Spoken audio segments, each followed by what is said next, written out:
Hello friends, I'm Sanjay. In this series, I'm covering the business studies subject from the CBSE Class 12 syllabus. We will be following the standard NCERT textbook for the topics that we will discuss.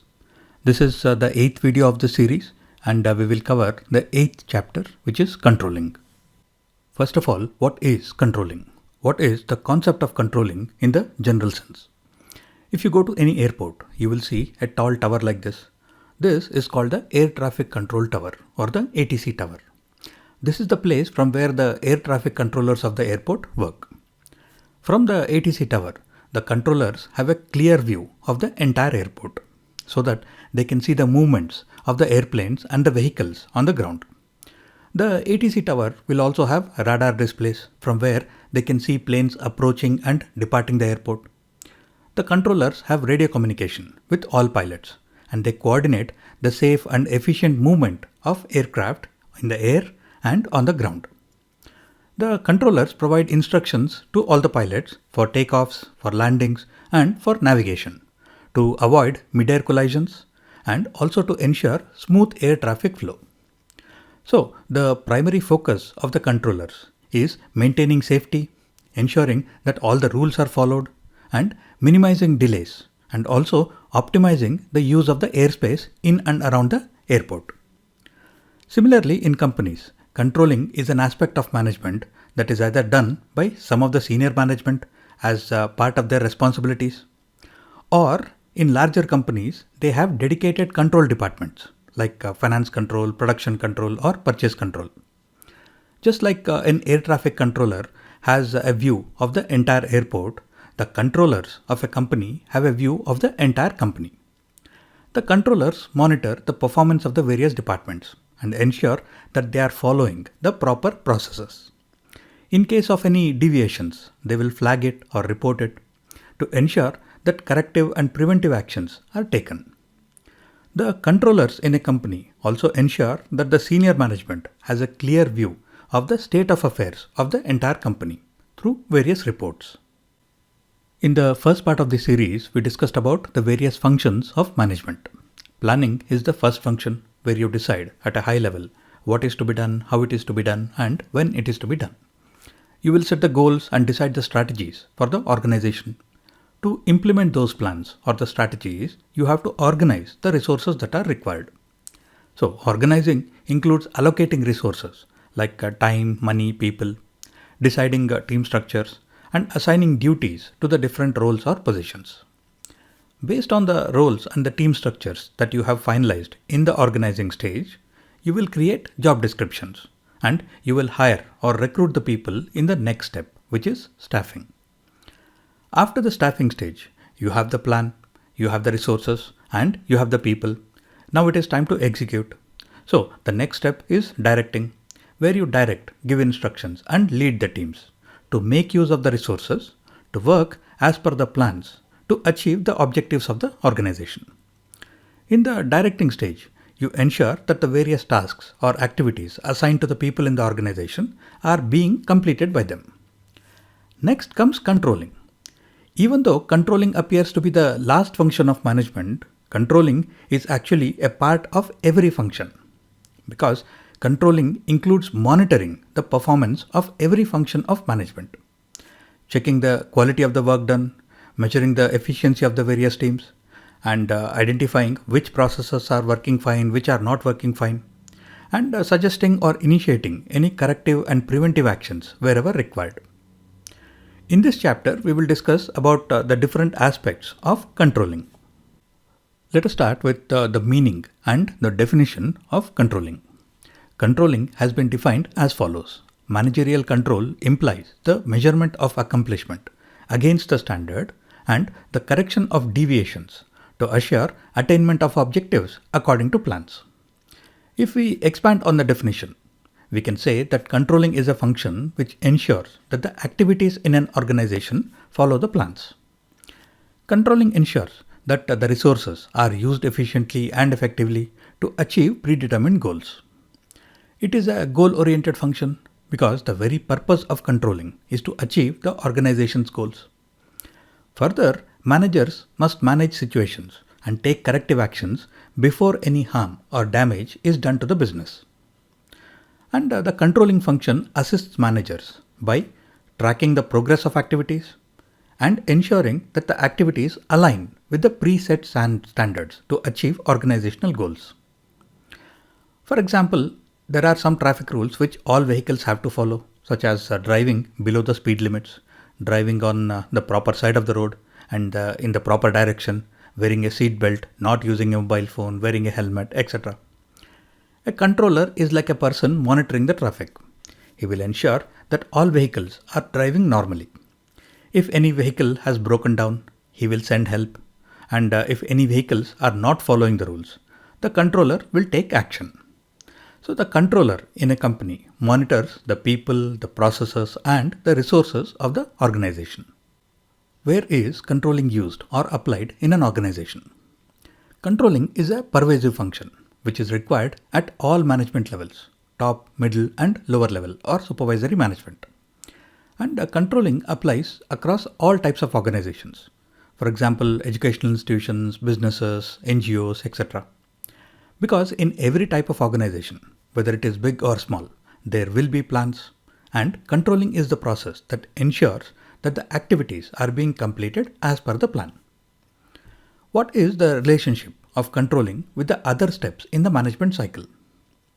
We have previously discussed that the steps in the management process are shown as a cycle because they typically follow this sequence. But just like in a circle, there is no specific end point. As long as the organization is operating, this cycle will continue. And just like coordination is applied in every step of the management cycle, even controlling is applied in every step. Wherever there are some activities or processes which have to be completed as per some plans, controlling is required. So controlling is not the last step in the management process. We can consider it as the step that precedes further planning, because based on the information received or the lessons learned from the controlling process, the plans can be tweaked or modified for the future. Controlling identifies deviations between the actual performance and the standards, and this is done at every step.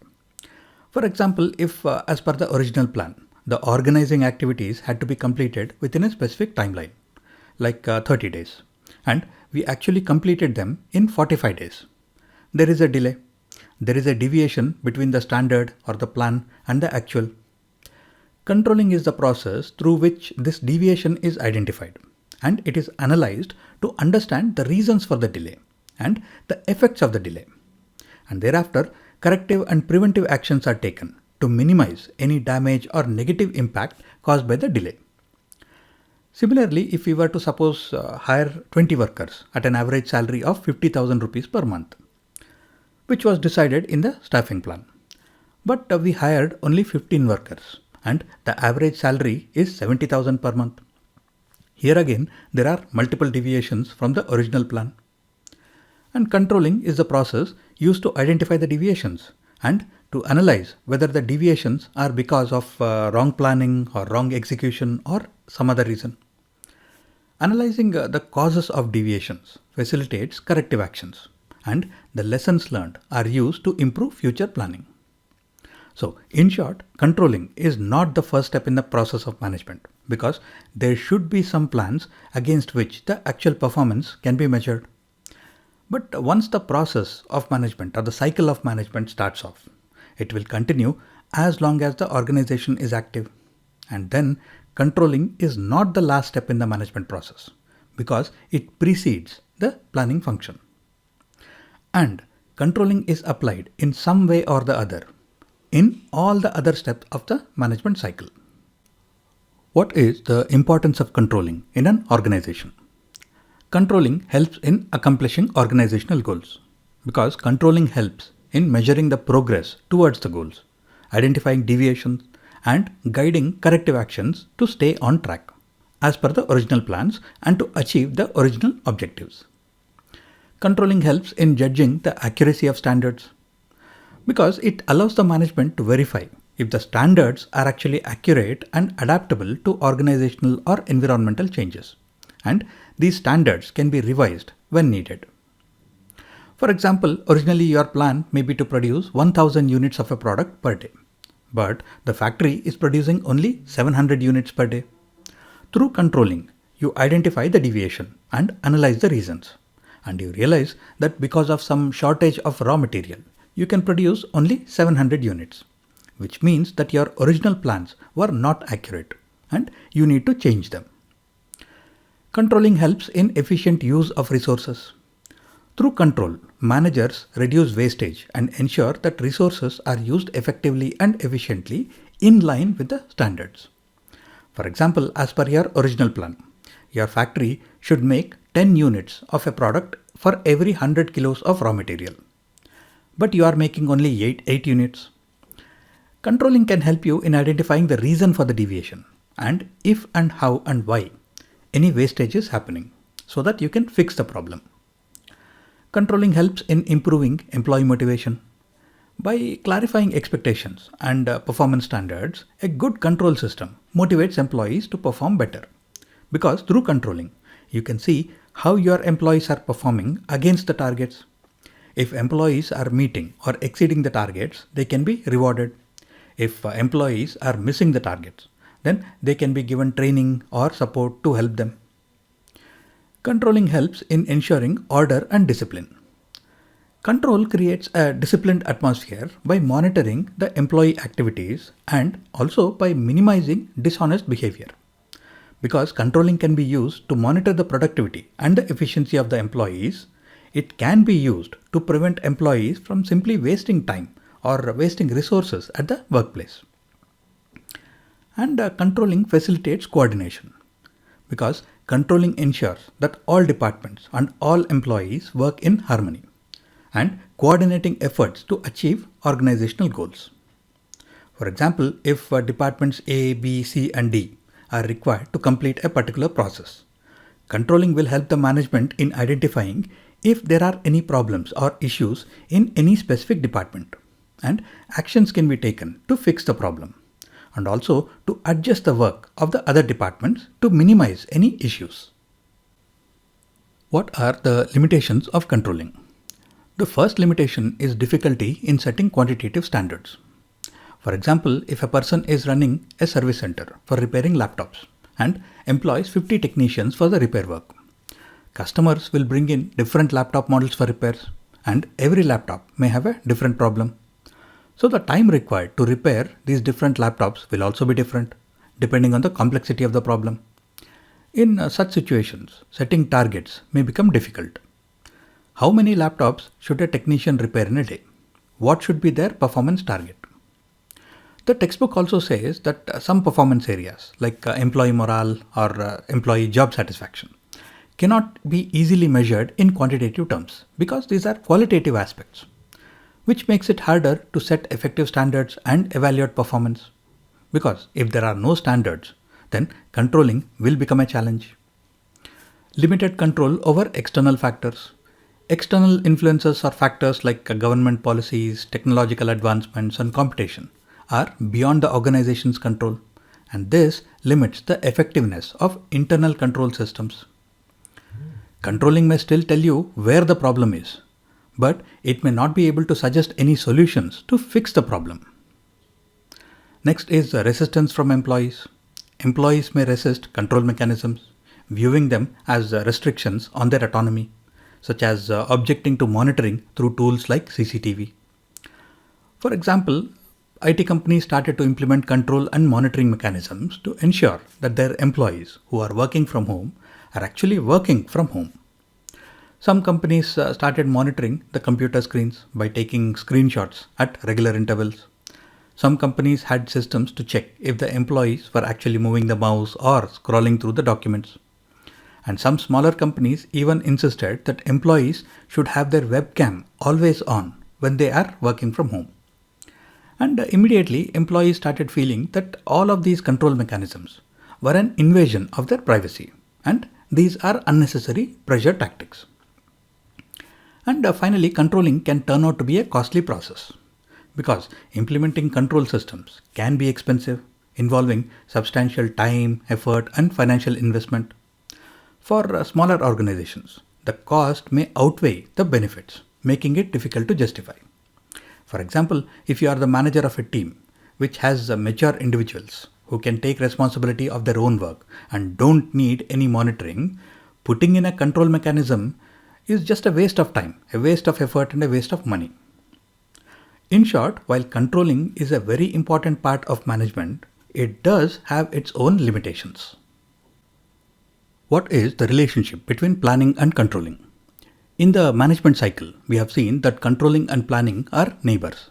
They are also inseparable functions, which means that they cannot be separated. Planning and controlling are interdependent and they complement each other.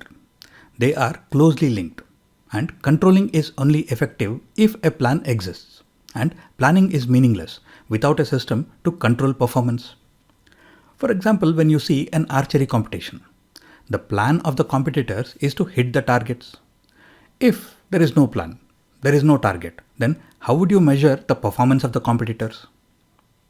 There is a mutual dependence between planning and controlling. Planning provides the standards, the goals, and the benchmarks that controlling monitors and evaluates. And controlling measures progress, identifies deviations, and takes corrective actions to align performance with the plans. Planning is a prerequisite for controlling. Without a plan, there are no clear standards for control. Planning is essential for controlling to function effectively. Planning is a prescriptive process because it determines what actions should be taken, while controlling is an evaluative process because it checks whether these actions were carried out properly. Forward-looking versus backward-looking. Planning is often described as looking ahead or forward-looking because it sets the course for the future, what should be done. Controlling, initially seen as looking back or backward-looking because it evaluates past performance to detect deviations. However, controlling also informs or helps in future planning, which makes controlling both backward and forward-looking. Planning and coordination are mutually reinforcing each other because effective planning makes controlling easier and more accurate.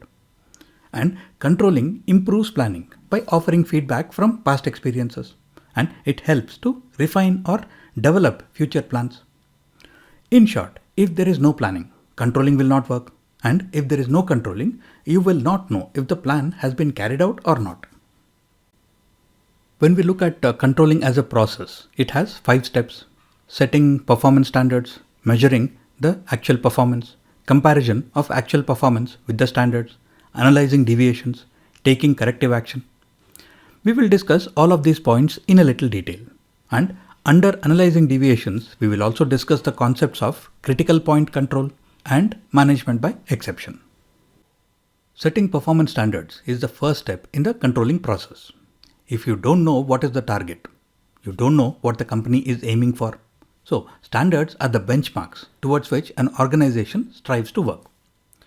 So the first step is establishing benchmarks or the standards against which the actual performance is measured. The setting of critical and high-level performance standards is typically done during the planning stage itself. There can be 2 types of standards, qualitative and quantitative. Quantitative means in the form of numbers. Qualitative means non-numerical, which are not expressed in numbers. Depending on the type of company, the type of work, the type of activity, and the type of product, standards can be quantitative, such as units produced, defects per number of units produced, revenue generated, etc. Or standards can be qualitative, such as customer satisfaction, employee motivation, etc.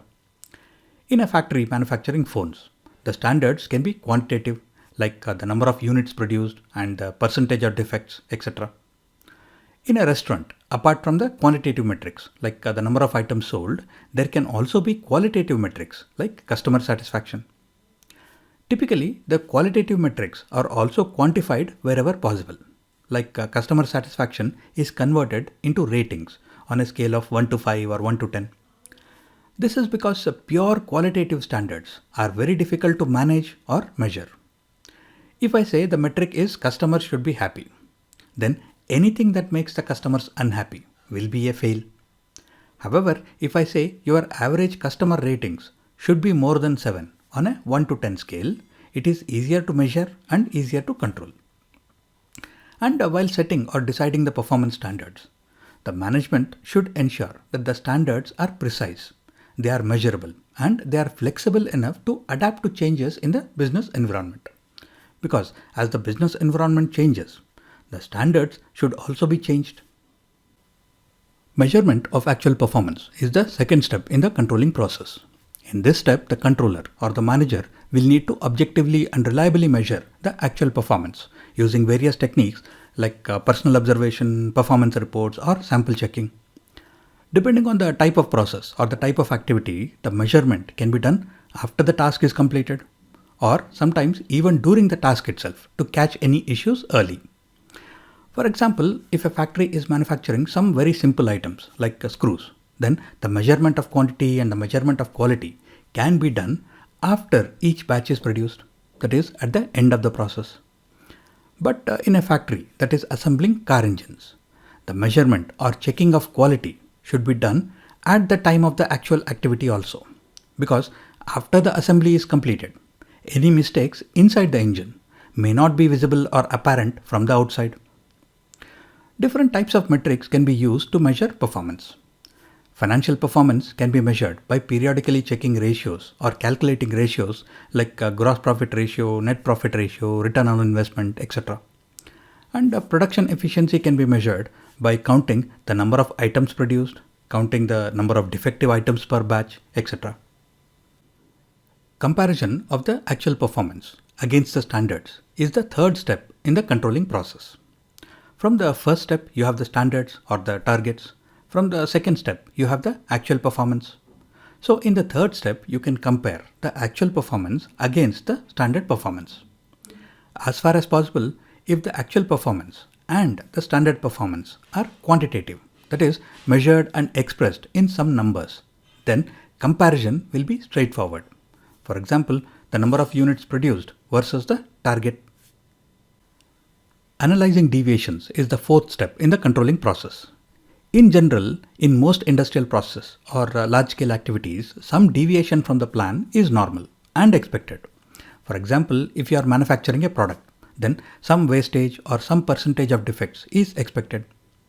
The defects or deviations can be due to issues with the raw material, due to errors committed by the workers, or due to the complexity of the manufacturing process, or they can even be due to some other unavoidable reasons. For example, when some types of computer chips or CPUs are being manufactured, around 5% of them are normally defective and they have to be discarded. So the normal yield is 95%. When the original plans are made to manufacture the computer chips, the ideal plan will be to have 100% yield. But that is not practical and that is not possible. So a defect rate of up to 5% is considered acceptable. The standard yield is set at 95%. If there are several machines that are making these CPUs, then the defect rate of each machine is monitored. If it is within 5%, then the machine is working normally. If the defect rate is more than 5%, then the deviations are analyzed. What is the issue with the machine? What is causing all these extra defects? And what are the corrective and preventive steps to be put in place? Another point to remember here is that even positive or beneficial deviations should be analyzed. For example, if one machine is producing with a consistent defect rate of just 1% as against the normal 5% defect rate, then the reasons should be analyzed. What is going right with this machine? Why is this machine being more efficient? And if the same settings can be replicated with all the other machines, you could probably bring down the defect rate to just 1% across all the machines. The definition of this step, analyzing deviations, is determining acceptable ranges of deviations and focusing on significant deviations in key areas. Now we know how to decide an acceptable or normal range of deviations and how to focus on significant deviations, both positive or beneficial and negative deviations. This definition also talks about focusing on key areas. There are two techniques mentioned here in the textbook. The first is critical point control, which simply says that it is not worth the time and effort of the management to analyze all deviations. You should focus on the key result areas or the important areas which have a significant impact on the process or on the organization. For example, if you have a manufacturing process, which is using 10% more electricity than expected and 15% more water than expected. You should probably focus on analyzing and controlling the deviations in the 10% more electricity usage because electricity can be quite costly. And the 15% more water usage may look like a significant deviation, but it is not a priority at this time because the overall impact is negligible, especially if the water is being recycled. In other words, when you are analyzing deviations, focus on those which have a greater impact, which are more critical. The second point is management by exception, which I have previously explained. This technique simply says that you should have some acceptable deviation rates and do a thorough analysis if there is a deviation over or above the acceptable rate. If the deviations are within the acceptable range, then they are treated as low priority issues. By focusing on the critical points or the key result areas and on significant deviations or exceptions, the management can, first of all, save time by focusing only on significant deviations, direct managerial attention to critical issues and improve efficiency, delegate routine problems or simpler issues to subordinates, and increase morale by giving them more responsibility, and can also identify critical problems that require immediate attention. Taking corrective action is the fifth step in the controlling process.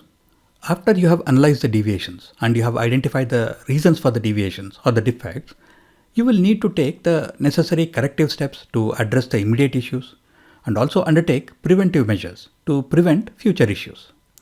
As I have mentioned earlier, there can be several reasons for the defects or the deviations. So the corrective or the preventive measures may include changing the raw materials, changing the processes, training or retraining the employees, allocating resources differently, or it may even be revising the standards themselves if necessary. And whatever you have learned or identified in the entire controlling process, you should use those inputs to refine your future plans. In that way, controlling is not the last step in the management process. It actually becomes the step that precedes the planning for the next round or the next cycle of the management process. While these points are not discussed in detail, the chapter summary in the textbook mentions some traditional and modern techniques of managerial control. Let us briefly cover them, starting with the traditional techniques. Personal observation is the simplest and the oldest technique. This is just a direct method of monitoring and evaluating employee performance and work process through first-hand observation by the manager or the controller. Statistical reports are more scientific and data-driven. This is the use of numerical data, charts, and graphs to analyze and track performance trends. And this enables managers to make informed decisions. Break-even analysis is a financial tool that helps managers to determine the level of sales that are needed to recover all the costs. And this indicates the point, which is also called the break-even point, at which there is neither a loss nor a profit. Budgetary control is a technique where budgets are set for various organizational activities and the actual performance is compared against these budgets, and this helps to manage resources effectively. In other words, budgets are the planned standards against which the actual performance can be measured. Next, let us look at some modern techniques of managerial control, as mentioned in the textbook. The first is return on investment or ROI, which is a performance metric that evaluates the efficiency of an investment by comparing the net profit generated to the cost of the investment. ROI is quite a useful and an interesting concept. For example, if you calculate that the investment in a business is generating 5% ROI and there is no scope for any significant improvement in the future, then why should the business be run at all? Just investing the money in a bank FD may generate more returns without any effort. Ratio analysis is a method of evaluating an organization's financial performance by calculating various financial ratios such as the profitability ratio, liquidity ratio, and solvency ratio. Responsibility accounting is a system where specific managers are held accountable for the financial performance of their specific departments or areas of control, and this helps in performance evaluation. Management audit is a comprehensive review of the management's efficiency, its practices, and its policies to ensure alignment with organizational goals and to improve effectiveness. PERT, that is PERT or Program Evaluation and Review Technique, and CPM or Critical Path Method are project management tools which are used to plan, to schedule, and to control complex projects by identifying critical tasks and ensuring timely completion. Management Information Systems or MIS is a system that provides managers with structured information for decision making, for control, and performance monitoring by collecting, processing, and presenting data. This is done by presenting the information in dashboards, which can be quickly and easily understood by the management so that quick decisions can be taken. Even if you don't study these traditional and modern techniques in detail at this time, you should be aware of what they are. So rewatch this segment again and jot down these points in your notes. There is a table included in the chapter which mentions the standards or the metrics which are used in various functional areas to gauge performance. In production, there can be production standards like production per batch, per day, per month, etc. There can be quality standards like defects per 100 items produced, which is defects percentage. Standards can be set for the cost of manufacture. At an employee level, the productivity per employee or the error rate per employee can be set as standard and can be used for individual employee evaluation. For the sales and marketing process, the standards or the targets can be sales volume, sales expense, marketing and advertising expenditures as a percentage of sales, and even the individual salesperson's performance can be measured by setting some standard targets. For human resource management, you can use labor relations such as the number of strikes or other disruptions as a standard. Other standards can be employee turnover, that is, how many are resigning or being terminated, and how many new employees are being recruited as replacements. Absenteeism can be a standard to measure job satisfaction, and employee satisfaction ratings can be used to measure the effectiveness of the management. From a finance and accounting perspective, the company can use various standards and techniques such as capital expenditure, the level of inventories or stocks of both raw materials and finished products, the flow of capital, and other ratios such as cash flow and liquidity. While an in-depth study of these standards is not included in this chapter, jot down these points in your notes and you can use them in your long answers. And with that, we have completed this chapter. If you have any questions or feedback, post a comment below. I will see you again very soon in the next video where we will cover the next chapter. Take care and Jai Hind.